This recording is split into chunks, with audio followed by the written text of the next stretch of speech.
You ready? You want to roll? All right, I guess we're going. Good morning. Welcome back to the pod. Matt, Kim, and a special guest, Nick Poulin. What's up, man? No foolin' Poulin. That's it. Nick is a aspiring singer, artist. What do I call it? Yeah, songwriter, singer, artist. That's it. You got it. So I met Nick in just the most random way. And I just want to bring context of why Nick is here today. I think it was 2 months ago. I was in Hilton Head with my family. My wife, my daughter, and my parents were there, and they had left earlier. And we were in the downtown Hilton Head area. And we just randomly ran into Nick. And you were singing in front of one of the barbecue places down there. Mm-hmm. Yeah. I was playing at Fish Casual in Caligny Plaza. Okay. Yeah. That was my first time in Hilton Head. I have no idea what anything's called. Yep. No, I'm with you. It's all jumbled together in that area. So. And it's such a cool place. And that weekend, you probably don't remember the weekend, but I remember so clearly. It was like the hottest weekend. Mm-hmm. And it was like 100 degrees, scorching. And then all of a sudden, on this Monday, it just cooled down. And the sky was perfect. And we had like the most beautiful, like golden sunset. And I was with my wife and my daughter was not even a year old yet. And we sat there. And you probably didn't see us because we were actually sitting behind you. Yeah. I noticed that after I saw your story. Yeah, and, okay. Yeah. And we sat there for maybe 30 minutes to an hour listening to you sing. Nice. And for me, it was just like the most magical, like amazing moment. It's such a good memory I have of my family, my first vacation with my daughter. And I sent it to you. Can you just pull that up? And then let's just play it real quick as context.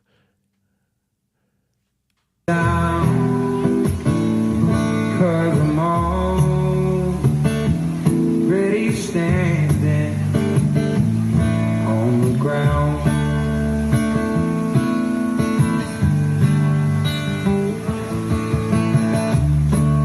Found out a long time ago, the woman can do to soul. And nice. we sat there for a while. And that memory just is like imprinted in my brain. And that's awesome. As soon as I found out kind of who you were, and I was like, I want to have Nick on because I just want to, that moment was just so special to me. And I wanted to almost give back and do something for you. So I invited you on. Thank you, man. So thank you for coming. I appreciate it. I'm happy to be here and I'm happy to have been a part of that memory for you. I play music down there full time. So it's been my full-time thing since out of high school, luckily, which is cool. It's just a interesting place to grow up. You can always find a bar or a restaurant that wants some guy in the corner playing music for 3 hours. And it's a really cool reminder because that can get really mundane after a while, just kind of zoning out and being in the corner. And, you're aware that these people are on vacation and they're having the time of their lives, hopefully, or at least really enjoying themselves. But for me, it's a job. And like anything, it can get like a job. So to have that and to, it's just a good reminder to just to enjoy each night and to understand sometimes the impact that you can have on a few people eating or hanging out. Yeah, I mean, it can get mundane because you're playing a lot of cover songs, people come and go, and you don't feel like you have full attention to people sometimes, I bet. Yeah. I love when I run into those types of situations. And it was just the most random thing. Again, the most random day, most random night. And it's something that I don't think we'll ever forget. And when she's older, I'm going to show her that video. That's awesome, man. And, she's one now. And we'll probably go back to Hilton Head because it was amazing there. Yeah. We had a really good time. And I can't express how grateful I am. So thanks, you. man. Well, no, you got to come back because we got to have a beer and relax. And when I'm not on the clock, we can hang. So yeah. So what is it like then to be that guy, right? Because a lot of people congregate through you, go through into Hilton Head, and Hilton Head in that area, everyone's drinking, everyone's having a good time. Yeah. How much do you actually enjoy it? I mean, I haven't left, if that tells you anything. I grew up there, Hilton Head and surrounding it. Right over the bridge is Bluffton, which is a really beautiful community as well. But it's interesting. It's a blessing to be able to play music full time because that's what I'm doing. Ideally, I'd like to get to the point where I can play shows for, a ticketed event for people that are there to listen to music. So at times that can weigh on you, like, does nobody really cares? Like, I'm here to get a check and get out of here. But it's rewarding at times as well. And as I just mentioned with you and your family. So all it takes is like one table a night to really just kind of make my day. So, and you did that night. But summers are hot and sweaty and tough. Yeah. The off seasons are my favorite time because if you do it right, you can kind of make your nut in the summer and then coast through winter. And Hilton Head has taken some really cool steps. I think even just the past 5 or 10 years in kind of developing an original music scene as well. And the artists that have their own music and that want to play their own music have had venues, luckily, to be able to do that. The tough thing is differentiating, getting your friends and family to come see a gig versus a show. If you ask people to come to see you play on a Tuesday night at 6 to 9, whatever, at Fish Camp, maybe you want to save those asks for a show that you have in a few months that you're trying to, sell a bunch of tickets and make a cool event. But I've been doing it for a little over 10 years now, and I'm still trying to figure it out. Hilton Head is certainly a bubble. It's very different from most places. People come from Savannah, Charleston. I say people like musicians. I've got buddies that commute 2 hours to Hilton Head and back to play a show for 3 hours. And that kind of helps me keep things in perspective. Like, dude, you're lucky. Just enjoy it. And that's kind of where I'm at recently, is just reminding myself to enjoy it, but continuing to build my my platform online and promote my original music and kind of build that brand at the same time. Even getting into Hilton Head it's different because it's our first time there. You drive through like seriously rural America, and all of a sudden, and it's some of the drive in, it's not the most affluent area of the country at all. No. And then all of a sudden you cross this bridge and it's like, yeah, and it opens up. It's a different world. Seriously. It's so different. And for people, a lot of people that work within Hilton Head don't live in that Hilton Head. It's really expensive. Oh, yeah. Right? Oh, yeah. 30, 45. I've got buddies that commute an hour to get to the island. To get there. Yeah. And it's different because you're out there and outside of on the other side of the bridge, it's like normal cars. And you get in and it's all minivans and Benzes. Yeah. And then you get behind the gated communities on the island and it's like another level of car. It's it's serious. So it's almost like this own ecosystem of people and constantly people coming in. And Hilton Head's not cheap to vacation in either. No. It's an interesting place. Yeah. Yeah.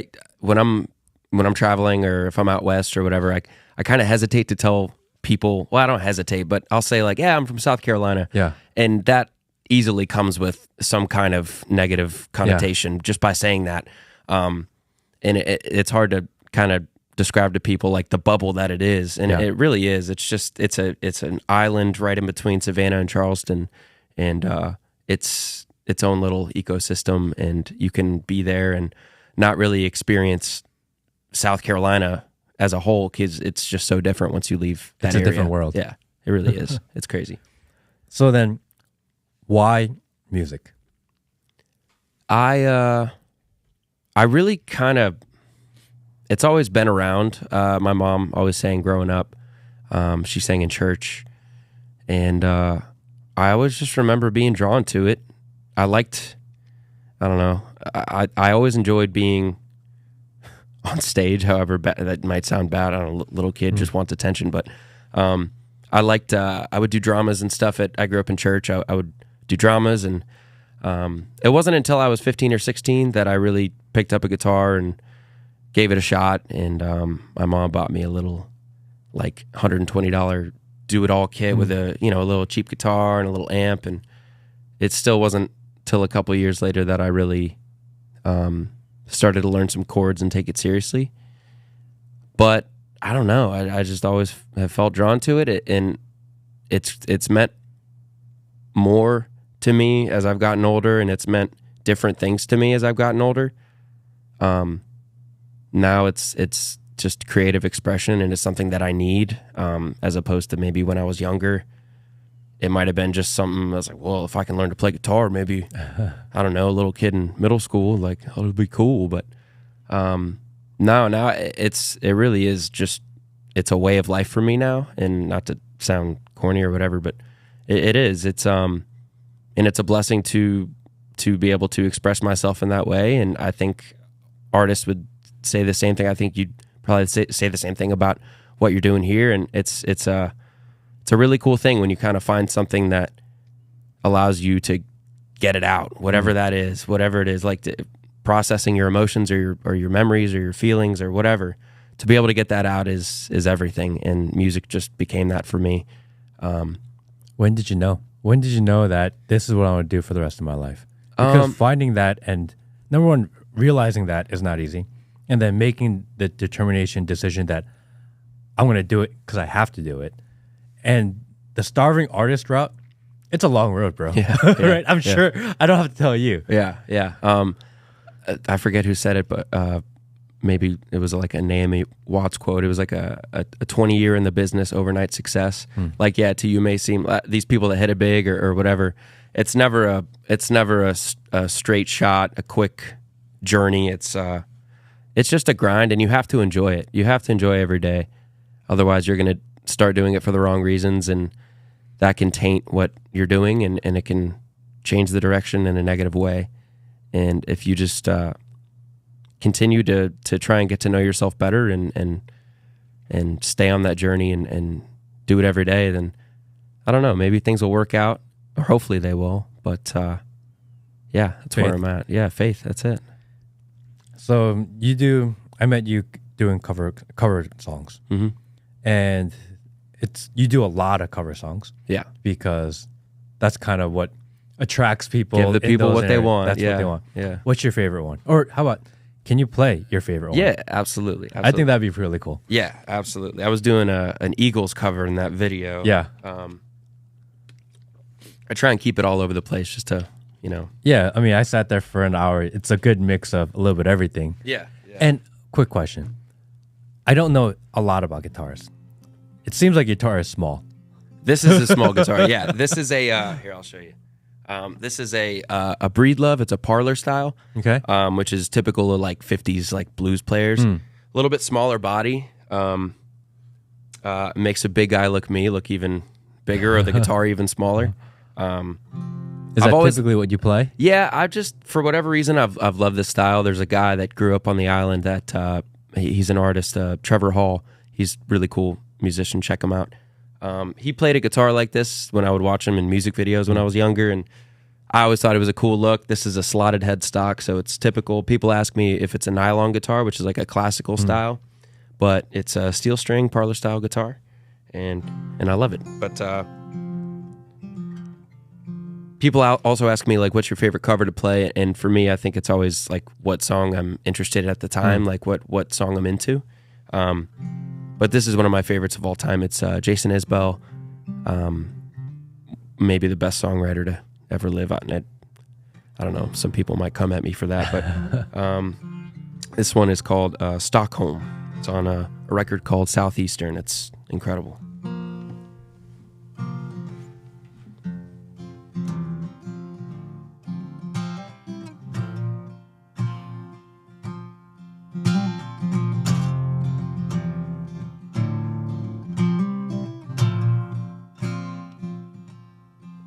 I've heard love songs make a Georgia man cry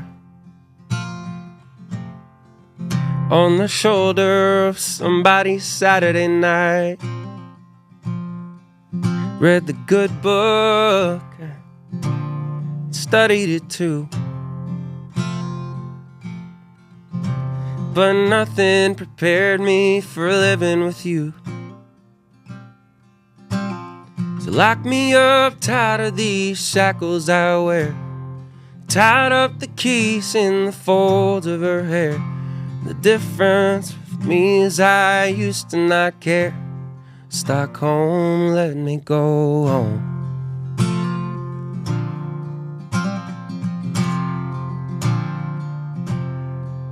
Once a wise man to the ways of the world. Now I traded those lessons for faith in a girl. Across the oceans, 1,000 years from my home. In that frozen old city of silver and stone. Ships in the harbor and birds on the bluff don't move an inch when their anchor goes up. And the difference with me is I've fallen in love. Stockholm, let me go home.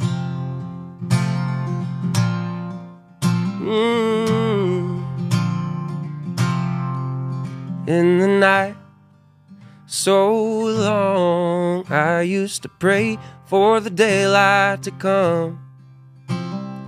Folks back home surely have called off the search and gone back to their homes.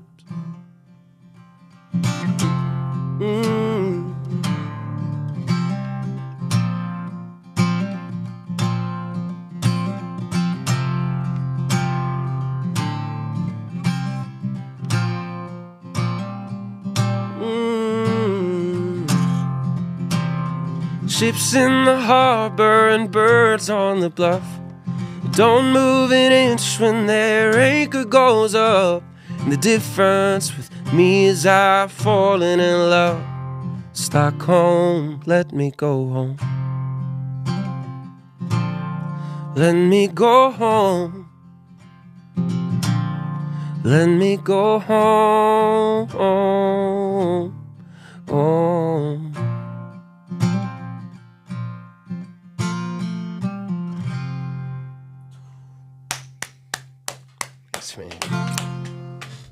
Wow. Yeah. You are like so much better live here than even than I can remember. It's so crazy. Thanks, you know? man. Because I wish I was a good singer. I really do. You know, like it's one of those things where if you can sing well, it's just wherever you are, you can create a magical moment. It's yeah, it's I love it. You know, it's really cool to have that, and as long as I can remember, you know, you never want to be the guy that whips out the guitar when nobody wants it, and like, hey, here's Wonderwall. But to be able to kind of create moments like that or be a part of it for people is like, that's life to me. You know, that's everything. So yeah, thank you, man. How do you know when you're growing up that, hey, I can actually sing pretty good? You know, like how do you even know? Someone overhears you. So I guess someone overhears you. Yeah. So I grew up, I started playing in church when I was 14, 15. I was part of a startup church called The Refuge on Hilton Head. And a super small group of people. And it literally just came down to needing musicians, and we didn't have a huge band. And I was, 14, 15-year-old kid, like, well, I got a guitar at home. I saw an opening, and, some of the older, the guys in charge kind of maybe even begrudgingly let me, yeah, sure, you can play. Yeah. So I started learning chords, and that kept me on a schedule, which was really nice. We'd have a new couple songs every week, and it'd be like, oh, there's an F sharp minor in this, this song. So kept learning chords. And then, eventually I showed up to practice, and my friend Bob Heinley, he just had a mic set in front of me, cause I think they'd maybe just overheard me or whatever. It started, the first one I did, believe it or not, we did Stand By Me at one of our services, and that was the first song I sang, and people liked it, and it was like the biggest rush of my life, like the most nervous I'd ever been, and from there I started doing more and more every week, and just kind of grew. They're Just like, 'cause- oh, this guy's pretty good. or maybe maybe they just kind of wanted to delegate and not do as much just themselves. But either way, it was just a cool group of guys, group of people, and a healthy group, encouraging. And I think that's all anybody can ask for, is just a group of encouraging, loving people around you. Maybe not to the point of lying to you and telling you that you're good at it and you're not, but like, just cool people, and just went from there. And then one of the guys at church that I went, same church, his name's Justin Olt. What's up, Justin?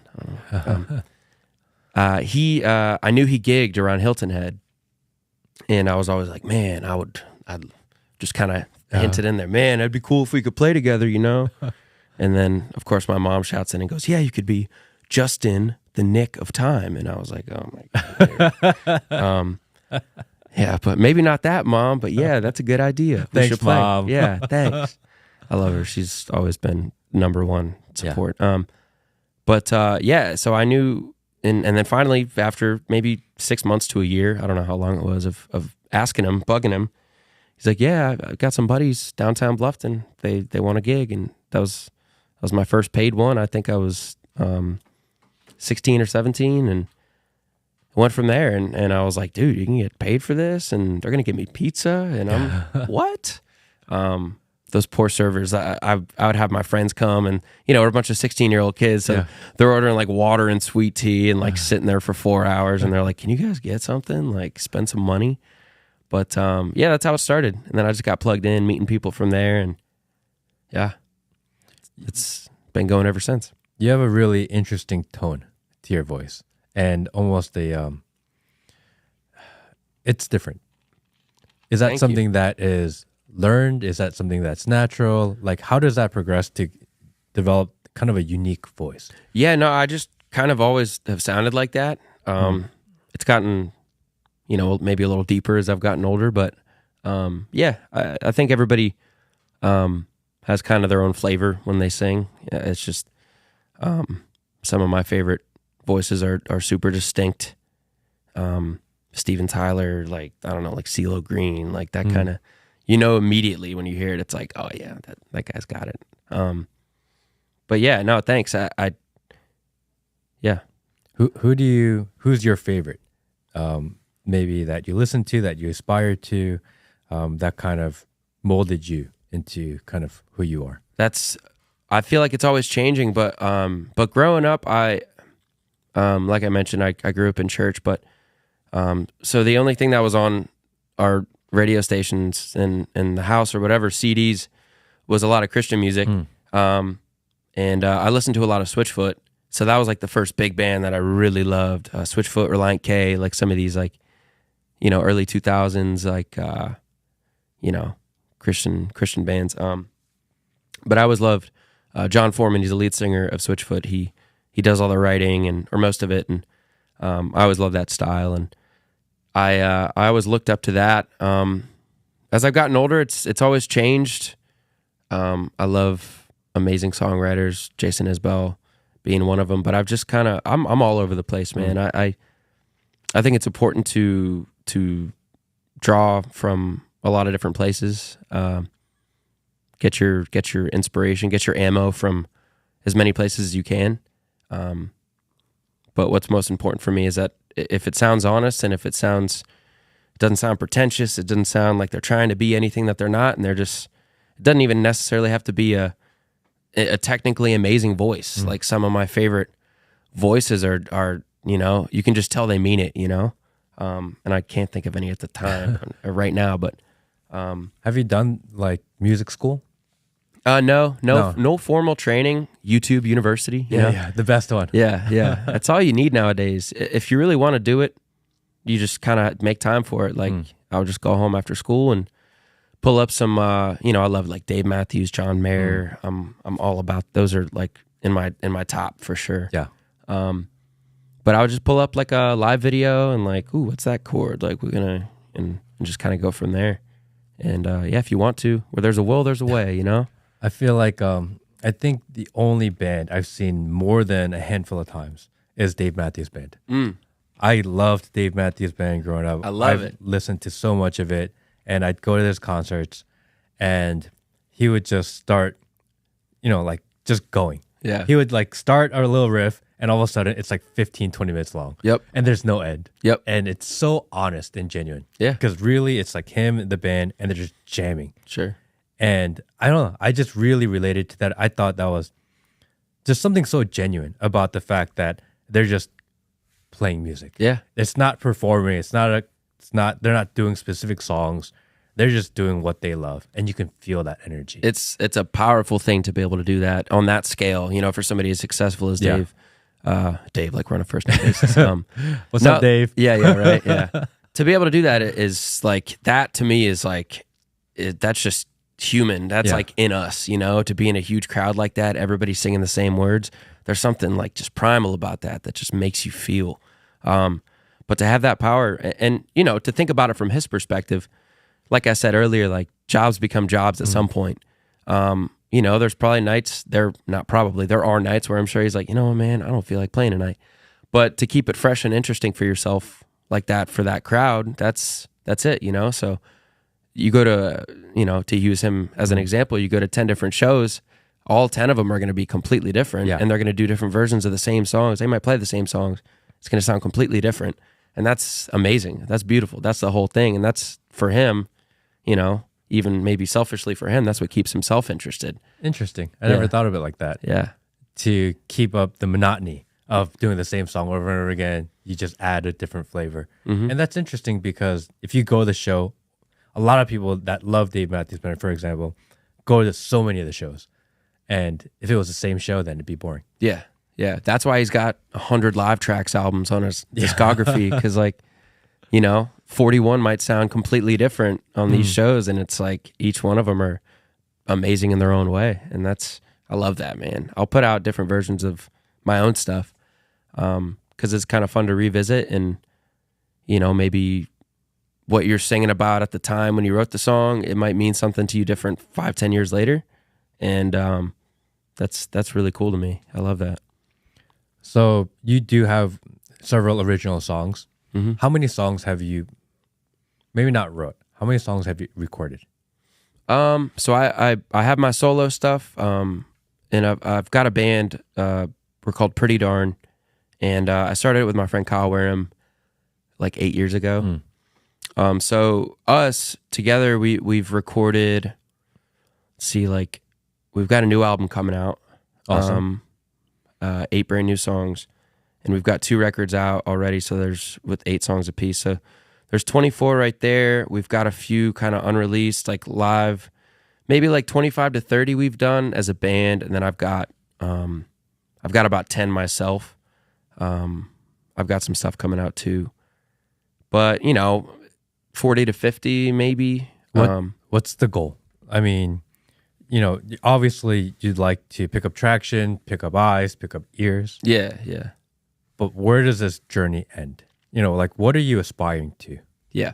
Well, first of all, I think it's important to be honest with yourself, and I do want to be able to play music for as many people as I can, and I think that's it's kind of naive for people to, I just want to let the music take me, and that's great, and I feel that way as well. I want, as long as I'm making music, I just want it to be the best that it can be, and I want it to mean something to me, and I want, hopefully, it to mean something to other people.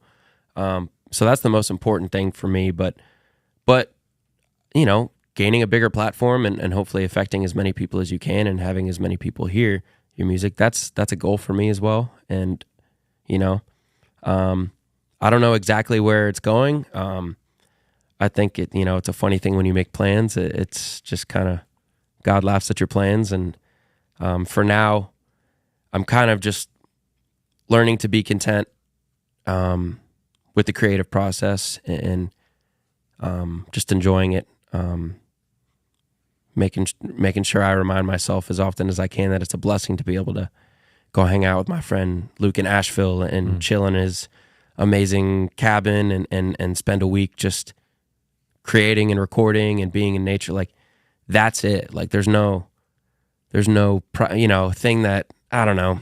Is that where you guys normally go? You guys go to like a remote location, like, all right, this is like music week or creative week? Yeah, lately it's been more of a thing we have to carve out time for. Kyle, my band partner, he's got 2 kids, and Life. he's got a wife and a life, and I've got a fiance, and we have our life, and so I have less time than I did when I was 19, running around having whatever.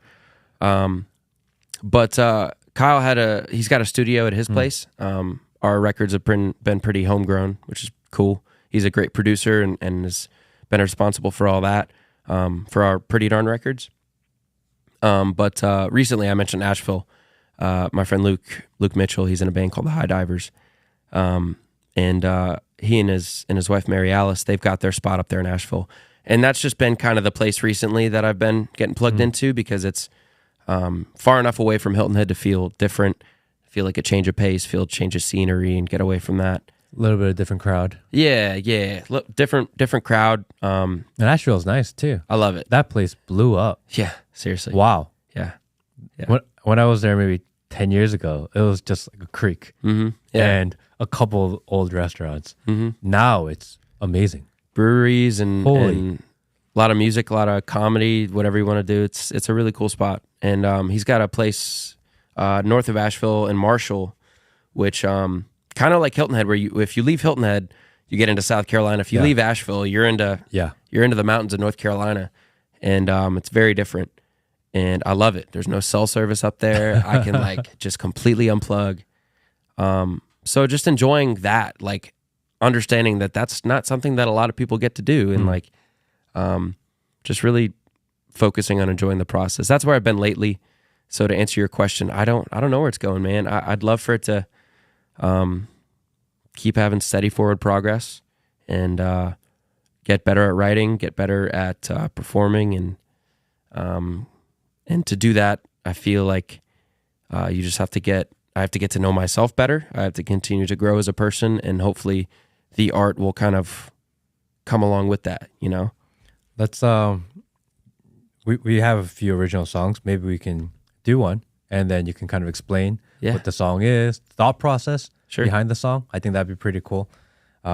It's always interesting to hear people what they were thinking when they create songs and when they write songs, you know, because it gives almost a window into their life at that moment when the song was written. Yeah, absolutely. I'd love to play one. I do have to grab my capo out of my guitar case real quick, so I'm gonna get that faint. I can work with that. So what is this song? This one is called Proud. It's out already. I've got a little live record that I did. We make a trip or two to go out west every year. My fiance and I, Eva, we just love going to. Hi, Eva. Yeah, hi Eva. What's up? We go out there just to hang out. I play some shows, and if I can find time to write with friends or you know, hang with buddies, but mainly we just go to vacation. But I recorded a live album out there and did a few versions of some songs I have out. But this one it's called Proud. It's just it's really just about finding a middle ground in a relationship, and then how ego can get in the way a lot, and just everybody just wants some love, you know. So I mean, yeah.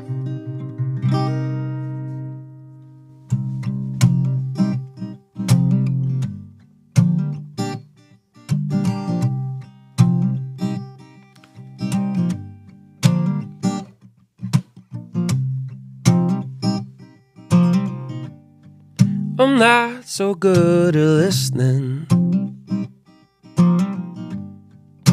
to you or myself, I know. We grew up in the system, so sit back and watch the show. Don't be so proud, get the feeling we're not so different. Come lay me down. This ain't a game, if you go it'd be a damn shame. But we're a little bit older now. There's no chance this goes the distance. if we're doing it on our own. Even if I insisted on keeping it in-house, we'll figure it out, we'll figure it out. Don't be so proud. Get the feeling we're not so different. Come lay me down.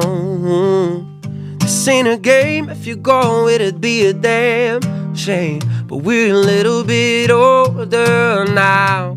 Wait, what you talking about? I'm sorry, baby, I zoned out. Prime packages at the door, the door. The black boots with the sweater. Whatever else I get her, she don't wear it at all anymore. Oh, don't be so proud. Get the feeling we're not so different. Come lay me down. Yeah, don't be so proud. Get the feeling we're not so different. Come lay me down. This ain't a game. If you go, it'd be a damn shame. But we're a little bit older. This ain't a game. If you go, it'd be a damn shame. But we're a little bit older now. We're a little bit older now.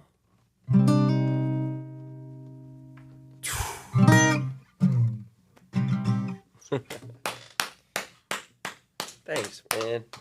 Bro, you sing so well, man. Thank you. know? Thank you.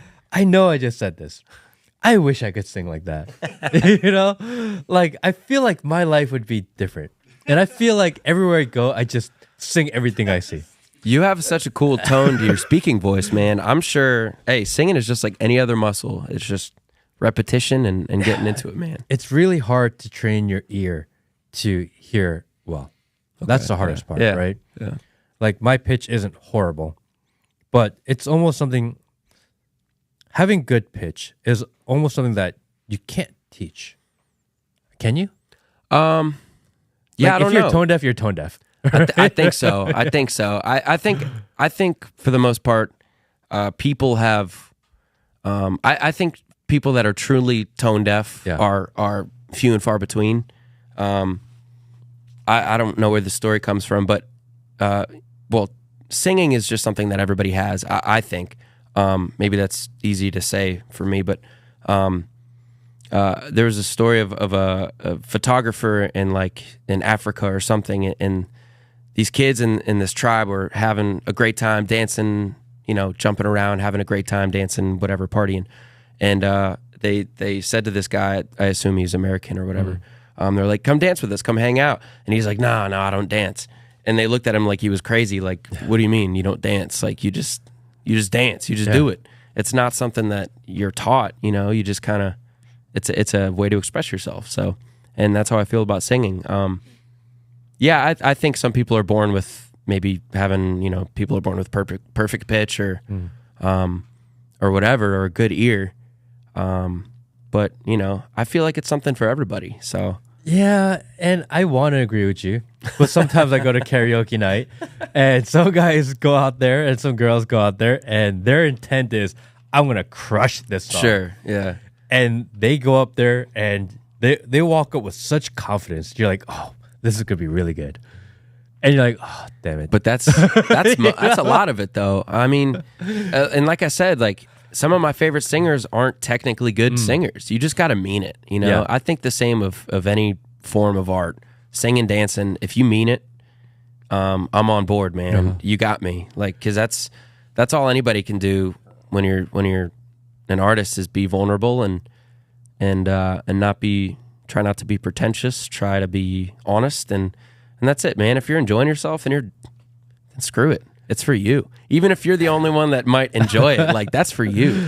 Just wait till we go to karaoke night together. You're like, Matt, I think you're done. I got some spots. I got you. Come down to Hilton Head. We'll go to karaoke. I got you. Do you do karaoke? I've done it a few times. You're not big into it? Yeah, I mean, I'll do it. Yeah.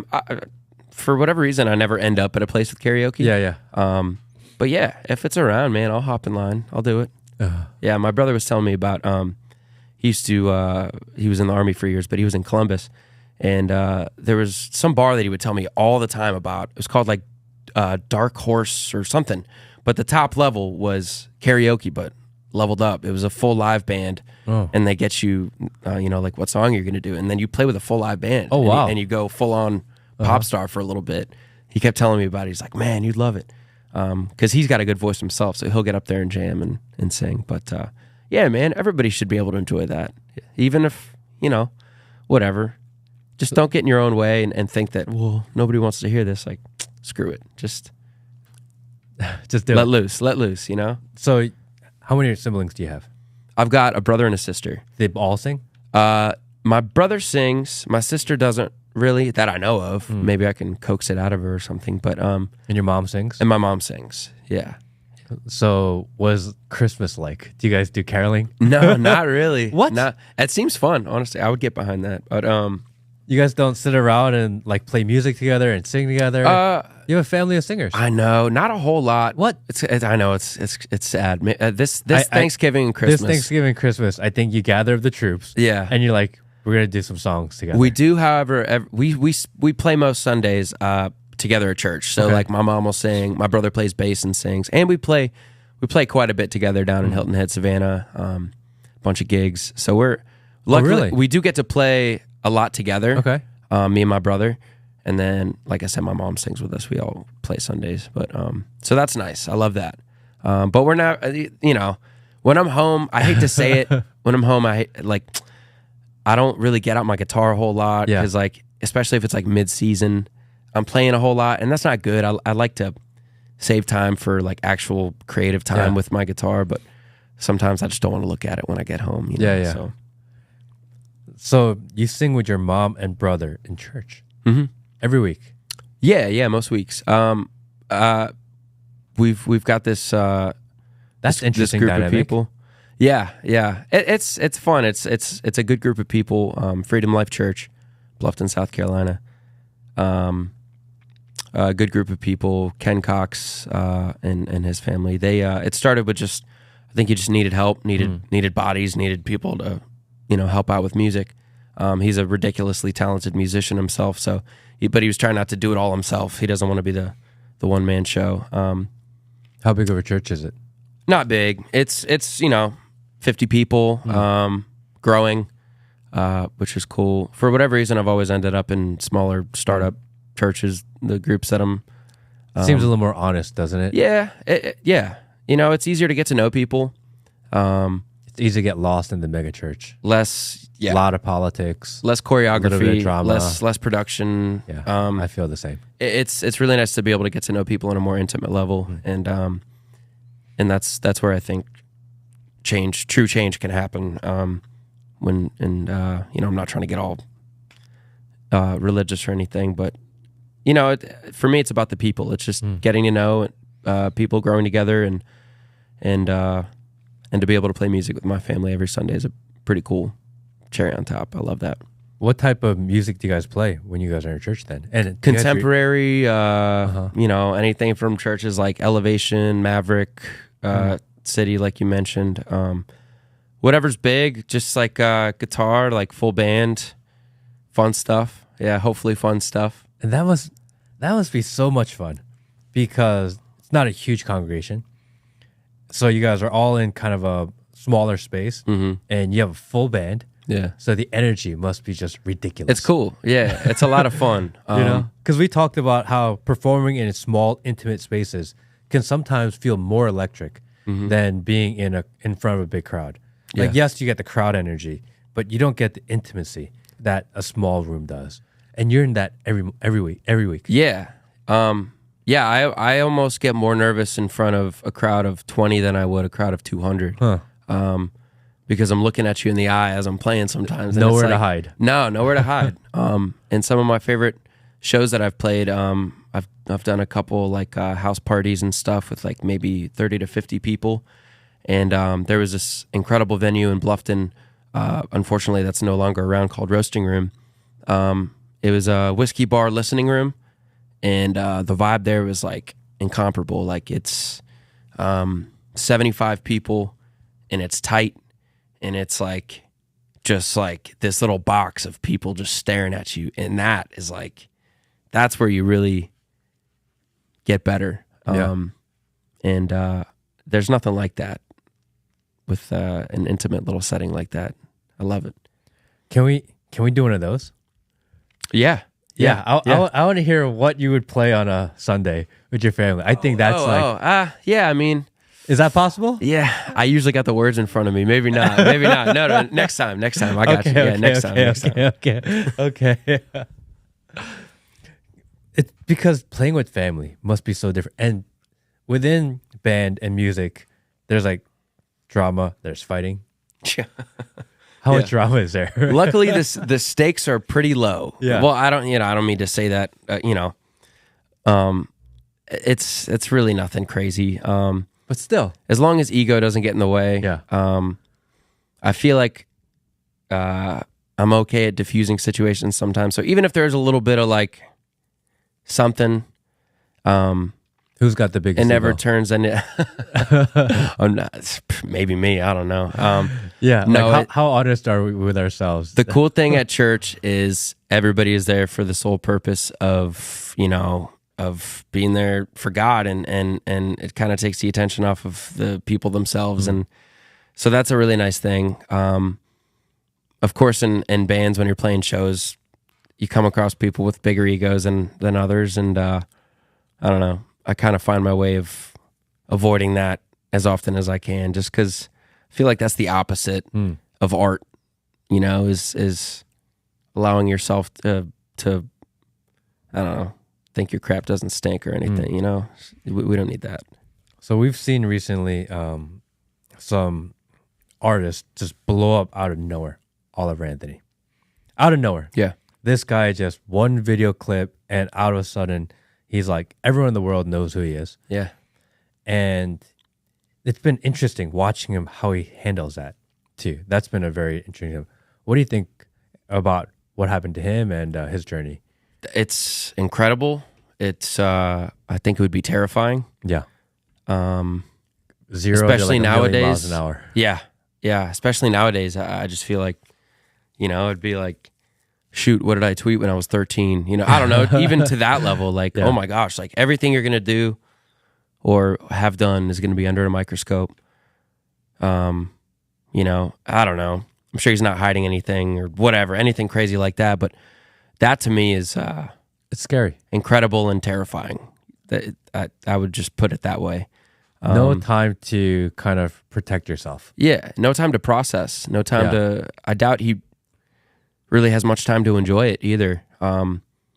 But I don't know. It happens, and it's all. What's that video on YouTube got a billion 100, views? 200, 300, 500 billion views. Who knows? Yeah.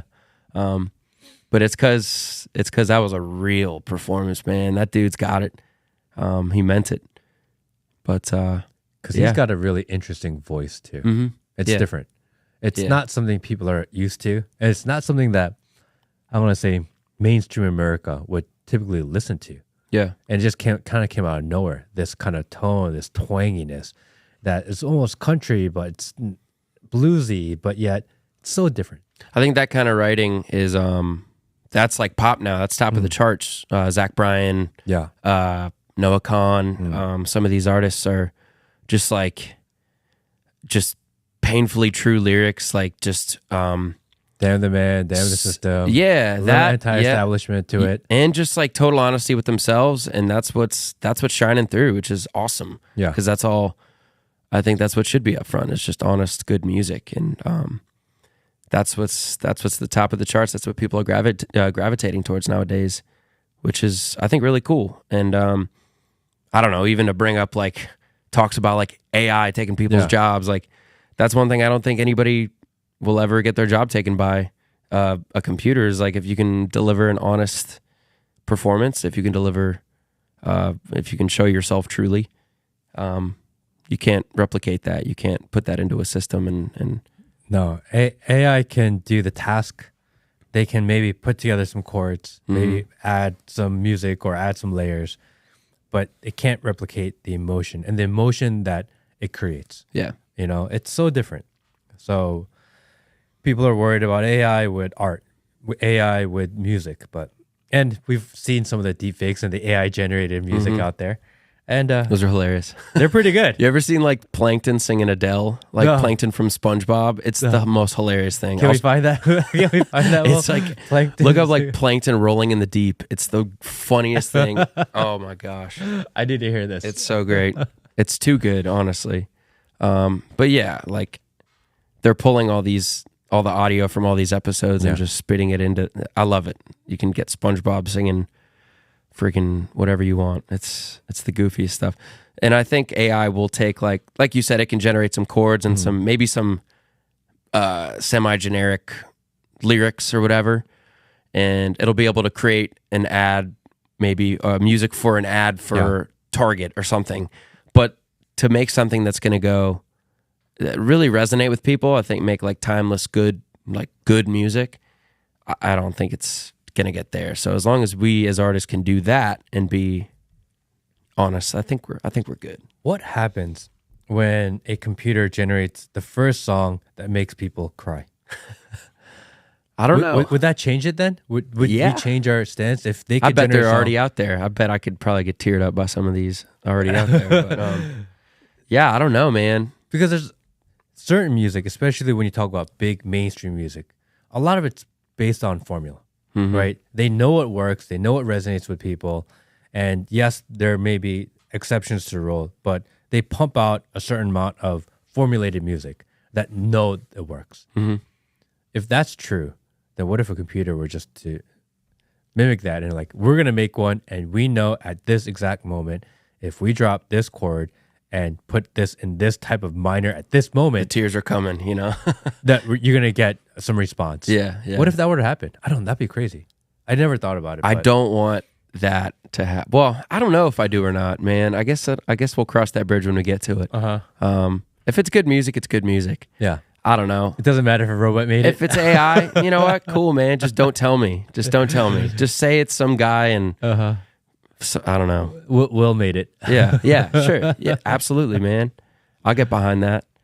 I don't know, for good or better or worse, to feel some different way about AI. I don't know. If it's a good song, it's a good song, in my opinion, I guess. You know, Because music is timeless, right? Yeah. It's the one thing that doesn't change is that you create great, honest music. It never goes away. And if anything, music's one of the things that can last 100 years, 500 years, 1,000 years. Yeah. There's not much else in life that if you create something, it goes forever. Yeah. You know? So I don't know. I hope it doesn't get there. That's the hope, is to create Yeah. something that lasts, that can resonate with somebody later on down the road, whether it be 6 months or 60 years. That would be the coolest. Did you find this clip? Here we go.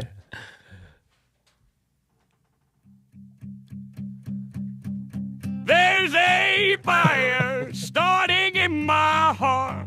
He's cheating the fever pitch is bringing me out the dark. Finally, I can see you crystal clear. Go ahead and stealth me out and I'll lay your ship bare. This whole thing is AI. See, Yeah. I'll leave with every This is crazy. piece of you. What's the Patrick Don't one? underestimate the things He gets that into I it, man. He's got some pain in that voice. Bro, can we do something about the ads? It's close to me. Something evil's lurking in the dark. Yes. And when they make this, Sing it. it's in like dual. Yeah. Yeah. Sounds good. Yeah. That's crazy, man. They'll just take the karaoke version, Yeah. take the voice template, Yeah. plug it in with the main vocal, and now Patrick Starr's ripping. That's crazy. So, I know who all the SpongeBob characters are. I've never watched an episode. Really? Never in my life. I don't know. I don't even know what it's about. I just know who they are because it's everywhere. It's, yeah. I've never watched it. It's a good show. Is it? I still throw it on from time to time. That Why was did you that was check it my that was my cartoon growing up. Uh-huh. That's like that's my generation's number one. you Really? know? Yeah, it started in '99. I'm born '95, so it was right when I could Yeah. understand anything. And yeah, that's my show, man. I love SpongeBob. SpongeBob. Yeah. Will, have you ever seen SpongeBob? You've never seen it either. It holds up too. I don't know. You watch back some of these episodes, Yeah. and man, it's like, all right, some of this is for the parents in the room, like I some watched of the more comic- Simpsons. Sure, yeah, Yeah. I love it. I can get behind any of that, man. I'm going to check it out. Just go home and watch a I'm just couple gonna- seasons of I'm just going SpongeBob to later. binge on some SpongeBob tonight. That's all good. I Yeah. can think of worse shows to binge. That's good. So the guys like Oliver Anthony blow up. Really, that type of music is starting to gain steam. It's interesting what it says about where we are in this country in this moment, right? That type of music, which is considered underground, which is not signed to these huge record labels, but yet this type of music is really starting to resonate with people. It almost shows like where people's hearts are right now. People feel fed up. People are feeling forgotten. People are feeling just people don't feel appreciated, especially when you get into like middle America, especially if you get into Bluffton, South Carolina, right? It's different than inside of Hilton Head, inside of the major cities. Once you get out into America, it's not that great out there right now. And then you see these guys kind of blow up, talking about these issues. And I think it's interesting. I think it says a lot. It's real about where we are. It's real, Like I feel like no matter how far you go back, there's been this like pendulum swing of like overly produced, like really fun, everything is perfect music, but then you have honest and some of the punches you right in the stomach, and like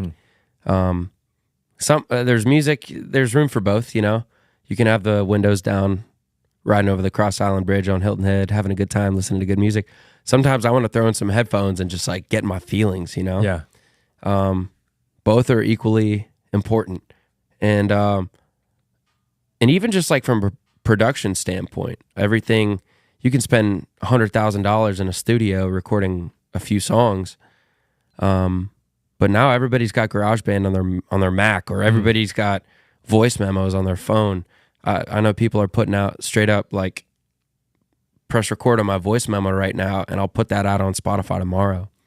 Because it sounds like maybe technically worse, whatever, but there's feeling behind that, and I think that stuff is as big as ever because people want real. They don't want necessarily a sparkly, shiny package. They want something they can relate to, because that's how it is, man. Why don't you do more of that? Well, I do. I put out an acoustic record that I recorded on.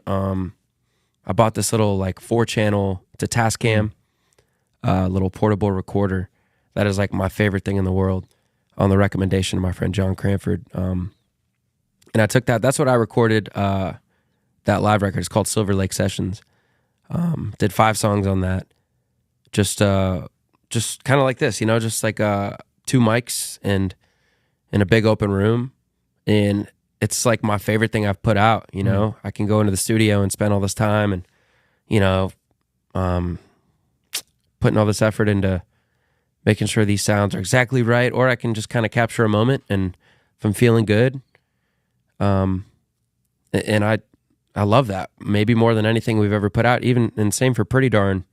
For my band, we did a show at that venue I mentioned, Roasting Room.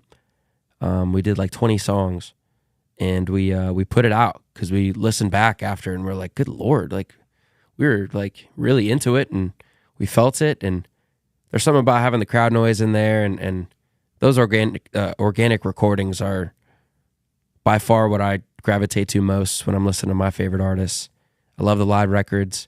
Like for John Mayer, I'll listen to Live at Nokia Theater over any of his studio albums any day. I'll listen to Dave Matthews, The Best of What's Around, over any of his studio albums any day, just because I love feeling a part of like that night, that moment, and I love that. I mean, if I could sing, this is what I would do. Not tell you how to do. Yeah, no. Help me do out. things, Help me out. But this is what I would do. If I sang like you and I could play guitar and I performed a lot, every single time I perform live, even if it's covers or it's original, I would live stream it. Yeah. Every single time. And I would put it on maybe one day, maybe pick a home. TikTok, every day I'm going to live stream. Every time I sing, I'm going to set up a camera or a phone, I'm just going to stream it on live stream on TikTok. Because eventually, people are like, they get used to you singing, and they're like, oh, shit, Nick's coming to town. I finally get to catch him live. Yeah. It builds up this desire. I have to. Because people start committing. And maybe one day they come in and they'll listen to you sing for a minute. Next time they do 5. Next time they leave it on while you do a 3-hour set in the background while they're doing other things. True. All of a sudden they become so close to you, so close to your journey. And I think that's the greatest thing. So many bad things about social media. The greatest thing about social media is that you get access to people and you get to know them before you commit. And then all of a sudden it's like, hey, Nick just put something up on Spotify. I have to download it. Yeah. Because it's crazy. Because as I do this podcast, right, we don't ask for donations. It's not something that we normally do. People will willingly send us money, like unannounced, because they appreciate the time that we spend for them, the time that we do, and it's their way of showing their appreciation back, right? When people hear you sing in the street, you have your little Cash App, and people just donate money to it because they want to show their appreciation. They want to feel like they're involved. They want to support your journey. If I were you, I would live stream like every single time. Yeah. Without fail. No matter what. If there's no one in there or 100 people in there or 1,000 people in there, you never know what can happen. Yeah. Yeah, having some kind of, you're right. You are. I've got, friends close to me that tell me the same thing. And it's funny, I really didn't do any of that at all. I was doing it semi-consistently. I think we all were during COVID. It really just kind of had to.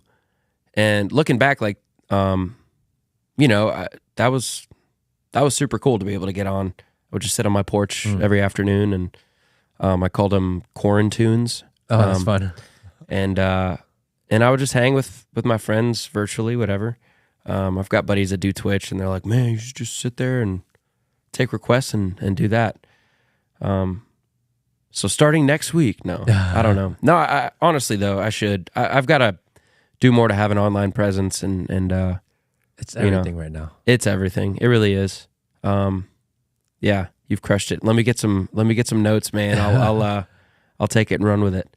But yeah, I wouldn't do anything like, you don't have to go so far out of your way. Like if you're gonna do it and you have it up and you're doing requests, it can seem tedious. It seems like work. Give me a song, I'll play it, and maybe you do that as a special. But you perform live so much anyway. yeah, Throw on a tripod, get an external battery on it, put it up, and just let it run. You don't have to do anything. It took you 3 minutes of your time just to put it in the corner and log in, yeah. and then let it run. You never know. Well, One day you're gonna look over there and be like, "Holy, there's 1,000 people there." Yeah. And Yeah. how awesome would that be? It'd be pretty cool. Watch, you're gonna get the notification on your thing now, like no fooling, Poulin is live at whatever on Instagram. Yeah, that's awesome. I got to start doing that for sure. Yeah, I'm playing 5-6 nights a week still. Luckily on the island on Hilton Head. They're normally 2-3 hour gigs, and I'm with you. I got to get on it, man. Just do it. Especially just start to promote some music I got coming out. Because I get it from an artist standpoint. I've spoken to other artists. It's like, that's not what I do. And you kind of, It has to be what you do now. I gotta protect my brand. People say that stuff too. It's Yeah. not my thing. This is just what I'm trying to do to make ends meet until my thing happens. The reality is that you are the brand. Your voice is your brand. Your playing is the brand. The energy that you give and the vibe that you give to people is your brand. Yeah. What you sing is like almost secondary. Yeah. People are looking for people that they can relate to, that they care about, that they want to support. That's like the greatest thing about the new social economy, right? Is that you have the ability to support who you want to support, not who they force you to support. Yeah. Before you have to support one of the people on the radio. That was Yeah. it. That was your only option. You got to get a big record label to sign you and print some records. That but- was it. Yeah. you know. But now, if you put yourself out there, and I have a friend who's a manager for one of these big like hip hop artists, right, rappers. He was basically like, look, all the record labels have a metric, and they get a report every week, and they know exactly who's trending on TikTok, who's picking up steam on Instagram, and they get that report, and that's basically how they decide who they're going to look for and talk to. Mm-hmm. If you're not on the report, like, you're going to have a hard time these days. You got to figure out how to get on the report, and the way to get on the report is just keep on putting yourself out there. Consistency, yeah. And the more vulnerable you are, the more honest you are, the more mistakes you make, people are like, huh, I can relate to him. I really like him. I think you have an awesome journey. I think you have a phenomenal voice. Not telling you what to do. If I were you, that's what I would do. Yeah. You know? Well, no, and I appreciate the platform. I sincerely, like, super cool of you to reach out the way you did, and I'm happy to be here and have this. Maybe this is the spark, you know, that I need to, or a kick in the butt to get on that. Yeah, I'm gonna need to get with it, because that's the way things are flowing nowadays, and you got to have some kind of presence online or consistency. Or I think the last time I posted was like July, so yeah. I just there's a healthy medium that I have to find. But I'm with you. I am. People really like supporting journeys, and maybe if this is a little catalyst to get you started, amazing. But that's what I would do. Yeah. If we can, maybe we close out with one more original song. Maybe you close us out with an original song. It'd be great. And we'll do that. I would love to. Everyone, this is Nick Poulin. No Poulin. He's on Spotify. He's on YouTube. He's on all these things. Super grateful that you came out to us today. And, dude, I love your voice. So I wish you the best. I'm truly grateful to be here. Thank you very much, Matt. I appreciate you, bro. Awesome. This is a new one on my band Pretty Darn's record that will be out in the near future. This one is called Getting Even. It's a co-write, me and my friend Kyle and my friend Jared. Let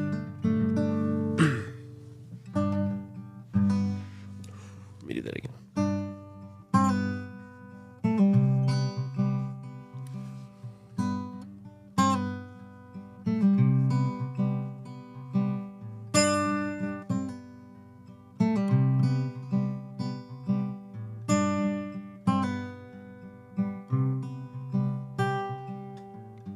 Digging deeper every time.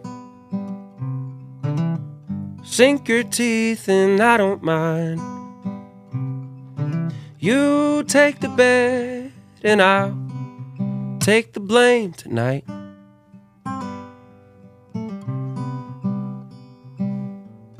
Make it hurt, make it right. Can't be bad to compromise.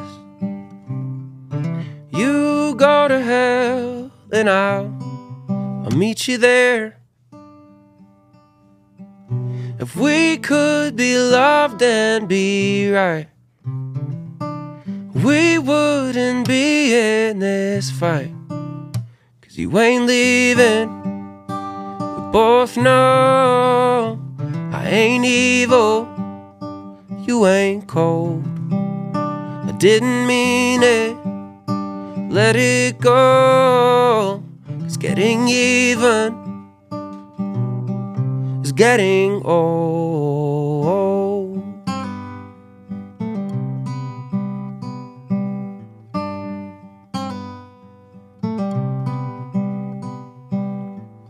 Say the words you need to say. Do your worst, I'll be okay. We've been lost before, but always find a way. If we could be loved and be right, we wouldn't be in this fight. It's always the same thing every time. Alone in the same place. 'Cause you ain't leaving. We both know I ain't evil. You ain't cold. I didn't mean it. Let it go. getting even.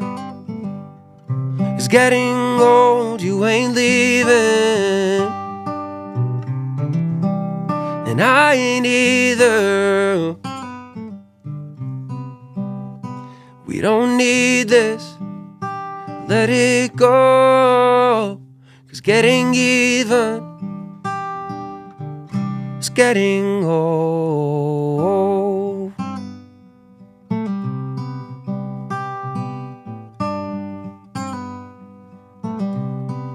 It's getting old.